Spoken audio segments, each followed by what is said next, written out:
Et donc la dissolution de l'Assemblée nationale qui suscite des commentaires de partout et qui crée une situation inédite, un climat de stupeur aussi, parce que peut-être ne vous y attendiez-vous pas.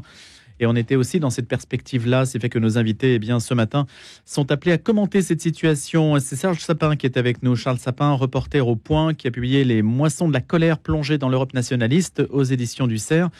Il a travaillé au Figaro sur les partis nationalistes. Et puis, il avait d'ailleurs écrit un ouvrage sur le tango des fossoyeurs Macron-Le Pen. Et puis là, cette fois-ci, donc Les moissons de la colère. Bonjour Charles Sapin. Bonjour, merci de votre invitation. Et puis Frédéric Sinclair est avec nous également.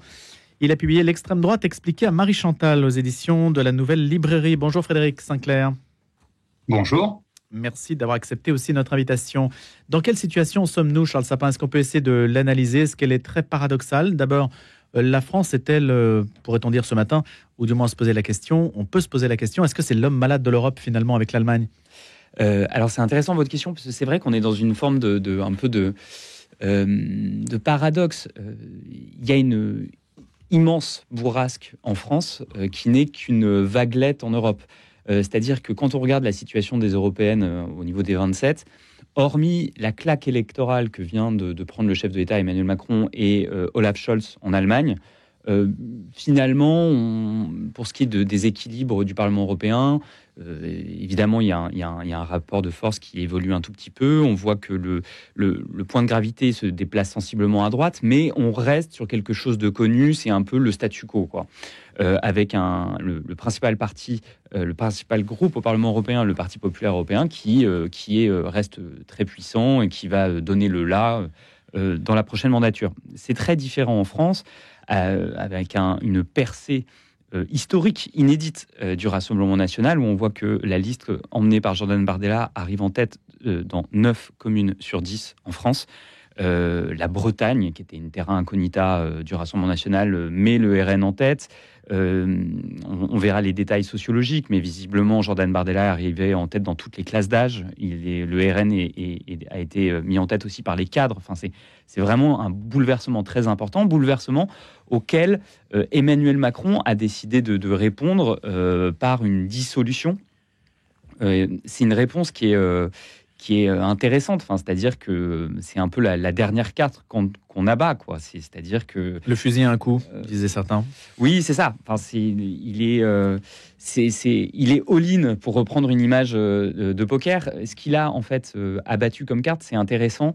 Un autre leader européen a fait de même l'année dernière. C'est le Premier ministre espagnol Pedro Sánchez, dans une situation qui est il faut faire attention avec les comparaisons, mais qui peut être un peu similaire, c'est-à-dire que vous aviez eu une élection locale où les nationalistes avaient fait une percée très importante, les nationalistes du Vox, qui avaient multiplié par 2 leur score à ces élections, et Pedro Sánchez avait décidé de répondre en faisant une dissolution surprise, convoquant des élections législatives au mois de juillet, ce qui avait permis de prendre de vitesse les nationalistes et lui finalement de se maintenir au pouvoir.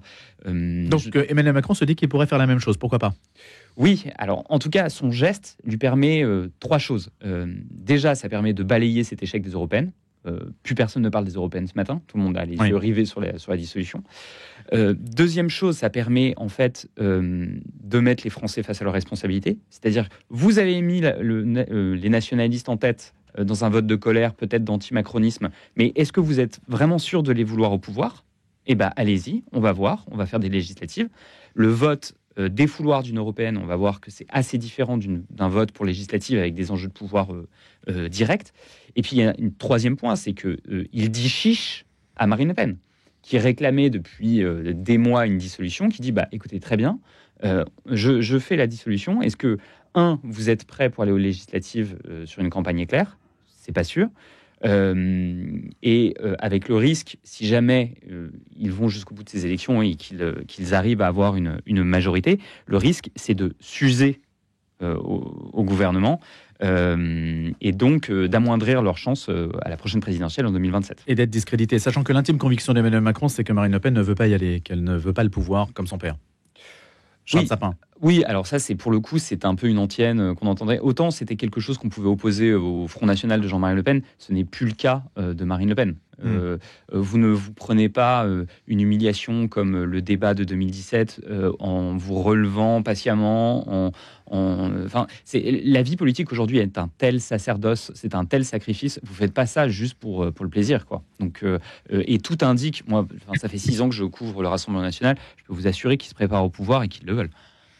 Frédéric Sinclair, quelle est votre analyse, Je rappelle, l'extrême droite expliquée à Marie-Chantal. Moi, il y a une question de terminologie qui... Alors, je ne veux pas être polémique et je pose la question aussi à Charles Sapin, bien sûr, sur la terminologie extrême droite qui est quand même un petit peu problématique dans la mesure où quand on atteint aujourd'hui 40% des... Si on ajoute Marion Maréchal Le Pen et puis Jordan Bardella, ça fait quand même beaucoup. Et là, l'extrême, ça suppose qu'on a affaire à une minorité.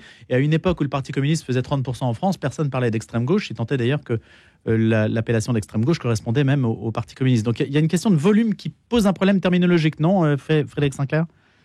Alors, de mon point de vue, le volume ne le pose pas. C'est-à-dire qu'on peut avoir des partis extrémistes, on peut avoir des dictateurs qui sont, comme on les appelle habituellement, qui sont en réalité davantage des tyrans comme Mussolini ou Hitler, qui poussent vers le pouvoir et qui finissent par emmener avec eux une majorité de la population.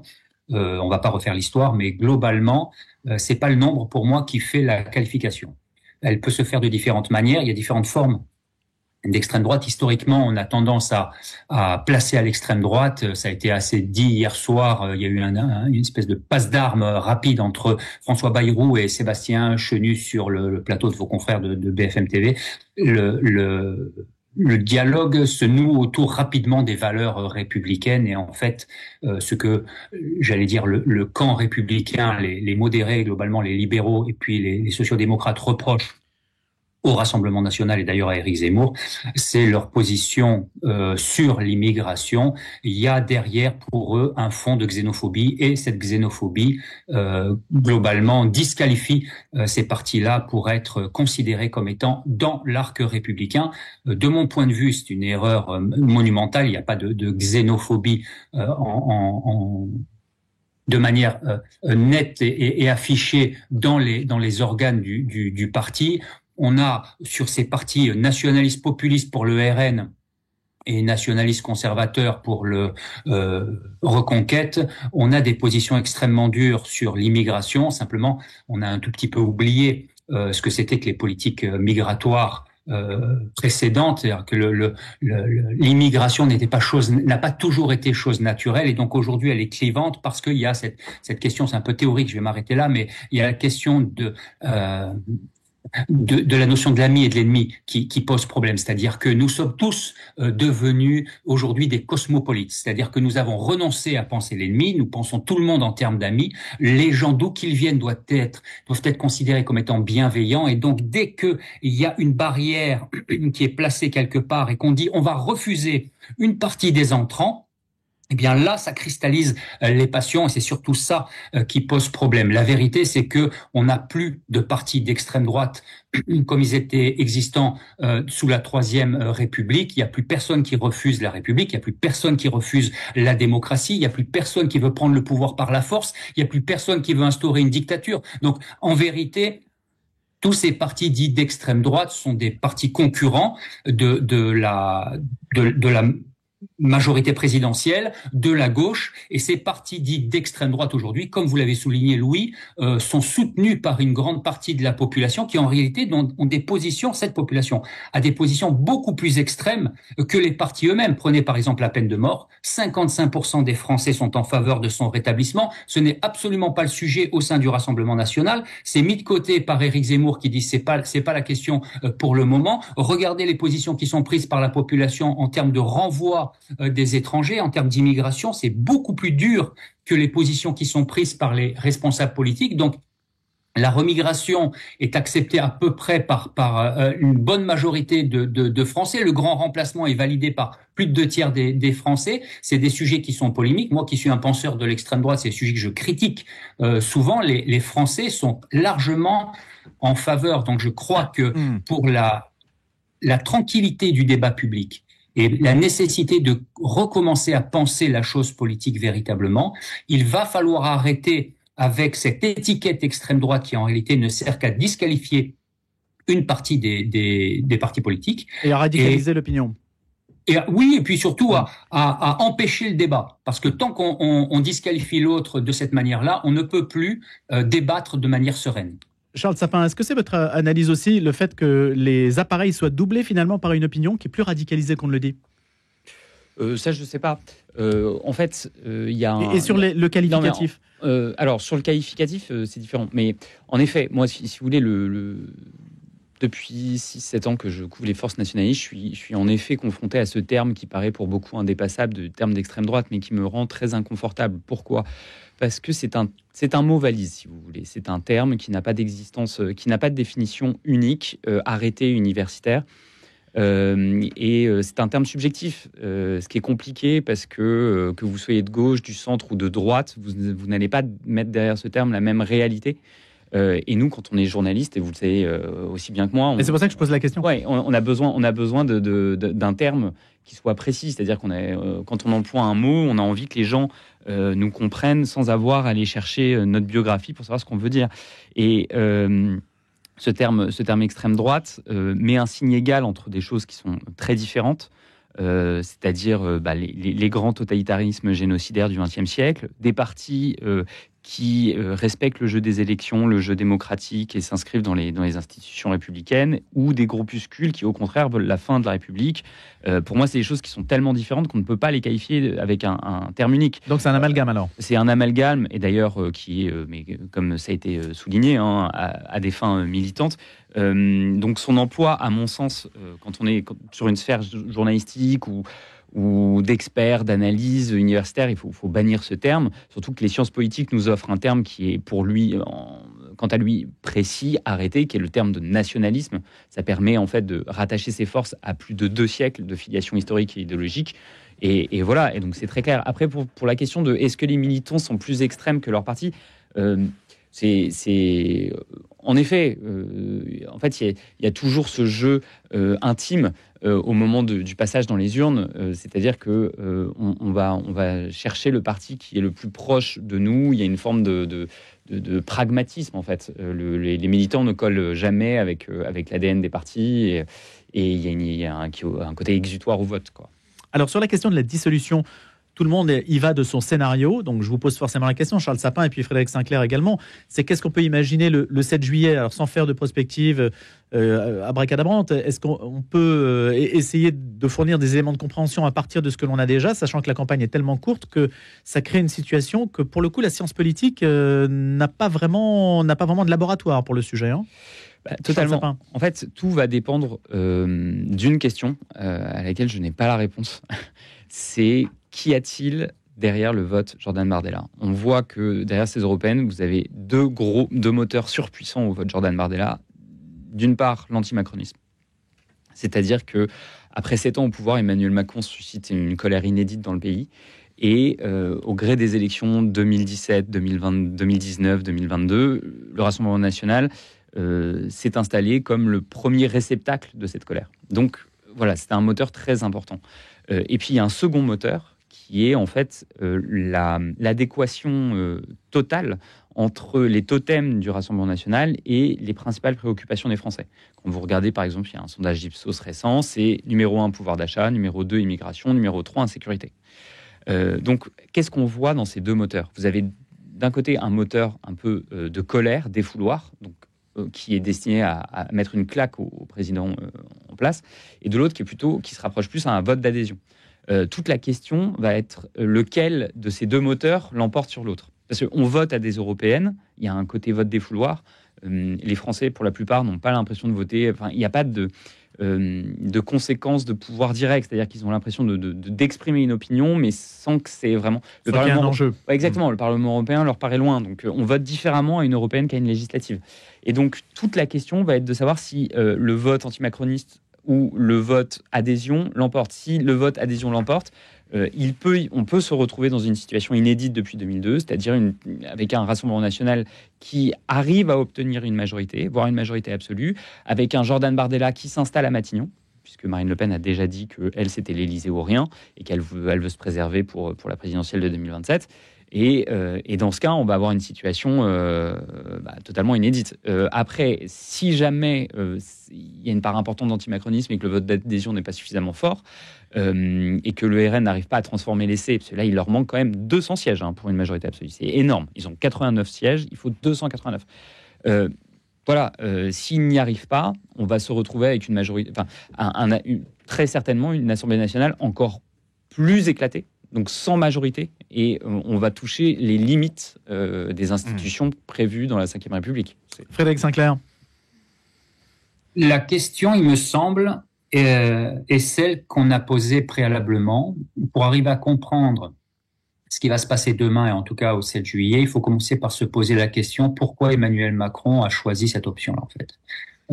À peu près la totalité des commentateurs politiques et des éditorialistes hier soir et ce matin ont évoqué le pari risqué, le coup de dé, et donc globalement étaient plutôt critiques vis-à-vis d'Emmanuel Macron, en disant que potentiellement ça pouvait être vecteur de chaos. Je crois que ce jugement, encore une fois, est un jugement davantage moral, basé sur une crainte de voir soit effectivement une majorité introuvable se dessiner au sein de l'Assemblée nationale, soit de donner les clés de Matignon à Marine Le Pen. Il me semble qu'on sort de l'analyse politique proprement dite quand on pose des jugements comme ça qui peuvent parfois même apparaître comme étant militants. La question qui se pose sur Emmanuel Macron est assez simple finalement. Qui est Emmanuel Macron? Est-ce que c'est un théoricien du politique? La réponse est non. C'est ce qu'on nous avait vendu, le philosophe du politique, disciple de Ricoeur en 2017. Les Français se sont rendus compte qu'en réalité, ce penseur profond du politique n'existe pas. Ce n'est pas non plus un stratège. Et c'est pas infamant de ne pas l'être. C'est un tacticien. Emmanuel Macron est un tacticien et il joue de coups tactiques depuis le début de son premier quinquennat. Cette dissolution est encore un coup tactique, c'est pour ça que personne ne l'attendait, pas même d'ailleurs Gabriel Attal, pas même ses plus proches soutiens. Il a changé d'avis au dernier moment, c'est véritablement un choix tactique. Ça semble à beaucoup être un choix lourd de conséquences. En réalité, ma lecture me pousse à penser qu'il est gagnant dans tous les cas. C'est-à-dire ? Il y a 3 cas. Le premier cas, c'est le cas qui serait le plus favorable à Marine Le Pen, c'est on obtient les fameux 289 sièges, on a une majorité absolue, et à ce moment-là, on a un gouvernement Rassemblement National. Emmanuel Macron avait comme hantise d'être le président qui a laissé les clés de l'Élysée à Marine Le Pen. C'est le seul moyen qu'il a aujourd'hui, vu la poussée constante du Rassemblement National, c'est le seul moyen d'avoir le Rassemblement National qui s'abîmerait au contact du pouvoir et qui aurait un bilan. Et à ce moment-là, on pourrait en 2027, discuter bilan contre bilan et recréer une alternative dans l'opposition, rassembler les troupes pour combattre à la fois le bilan de Marine Le Pen et préparer 2027. Deuxième option, le chaos.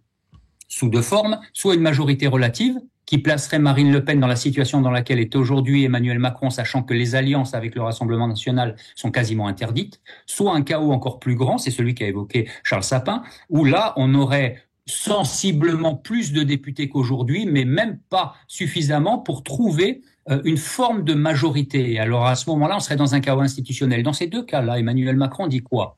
Il dit, et c'est très populiste, mais c'est très, quelque part, génial de manière tactique, il dit, écoutez les amis, c'est pas vous qui appeliez au retour au peuple, c'est pas vous qui me disiez que je méprisais le peuple depuis tant de temps. Depuis 97, il n'y a eu aucune dissolution.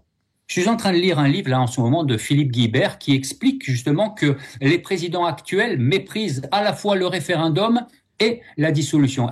Emmanuel Macron pourra dire moi je suis revenu vers le peuple parce qu'on était effectivement face à une crise politique majeure et il fallait rendre au peuple la parole et j'allais dire les électeurs de Jordan Bardella lui en sauront gré, puisque effectivement, c'est ce qu'il demandait. Donc je crois qu'il va y avoir au sein de la population, et particulièrement de la population contestataire, un avis plutôt positif vis-à-vis de ces élections, parce que enfin on a du sang neuf, enfin le vent souffle sur la France, enfin on sort de cette situation de blocage, enfin on sort de cette crise politique qui ne s'arrête jamais parce qu'on a toujours la même majorité qui, si jamais elle change de gouvernement, nous replace aux 2/3 les mêmes ministres, des fois au même poste, des fois à des postes différents, et un Premier ministre qui à chaque fois n'est pas vraiment une surprise. Donc il me semble que pour la première fois depuis assez longtemps, Emmanuel Macron a recommencé à être disruptif.